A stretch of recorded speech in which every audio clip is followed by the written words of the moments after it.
আসসালামু আলাইকুম, সবাই কেমন আছে? তো আজকে রাত্রে একটা অর্ডার নিয়ে যাওয়ার পর কাস্টমার আমাকে কিছু জিনিস গিফট করলো। তো আমি আপনাদের দেখাই কি কি জিনিস এটার ভিতরে আছে। এই যে একটা সানি, মানে এটা কোল্ড ড্রিঙ্ক আর কি, খুবই ঠান্ডা। আর কি আছে, একটা ফ্রুটি জুস, এটা জুস। আর কি আছে, এই যে খেজুর। মানে যাক, আমি অনেক খুশি হয়েছি মানে এই খেজুরগুলো পেয়ে। মানে এগুলো এত স্বাদ, মানে বলার মতো। আমি আগেও খেয়েছি এগুলো, এই খেজুরগুলো অনেক মিষ্টি। আর কি আছে, ওই যে পানির বোতল, ঠান্ডা পানির বোতল। যাক, আলহামদুলিল্লাহ।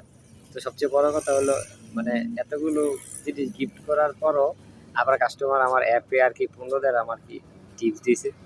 তো এটা এক আরবিয়ান আর কি। তো অর্ডারটি নিয়ে গেছিলাম 33 কিলোমিটার দূরে, মানে আমার পিক আপ এরিয়া থেকে 33 কিলোমিটার দূরে নিয়ে গেছি।